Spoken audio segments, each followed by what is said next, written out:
kalian mengalami sudah susah payah menghafal materi dari semalam, akan tetapi ketika diuji keesokan harinya, materi yang teman-teman hafal itu sudah hilang di otak.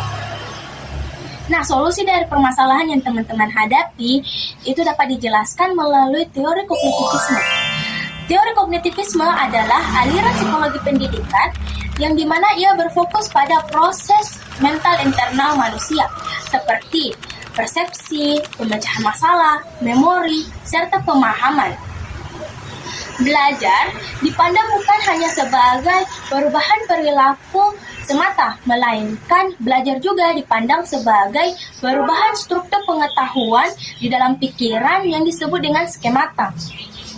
Singkatnya, teori kognitivisme adalah belajar itu proses otak bekerja, di mana otak menerima informasi yang diolah, disusun, disimpan, dan dipakai kapan saja.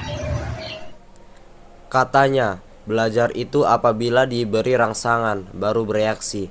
Nyatanya banyak para ahli yang tidak setuju.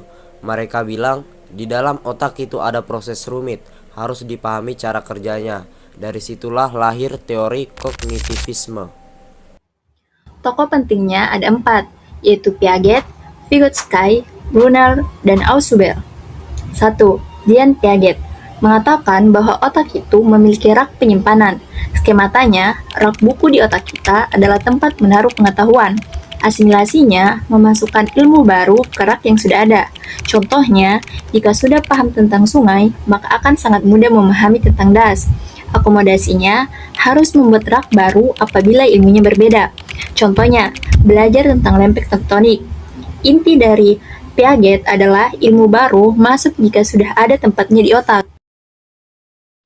Kedua, Lev Vygotsky mengatakan bahwa belajar itu butuh bantuan dan teman diskusi. Vygotsky merumuskan ZPD dan scaffolding. ZPD adalah batas kemampuan kita. Ada hal yang bisa sendiri, ada hal yang tidak bisa sama sekali. Nah, di tengah-tengahnya ada bisa jika dibantu sedikit. Sedangkan scaffolding adalah bantuan bertahap, di mana awalnya dibantu banyak, kemudian lama-kelamaan bantuan tersebut dikurangi, dan akhirnya siswa itu bisa sendiri. Yang ketiga, Jerome Bruner. Jerome Bruner mengatakan bahwa belajar itu cari tahu sendiri. Ibarat kata, jangan kasih ikan tapi ajari dia cara memancing.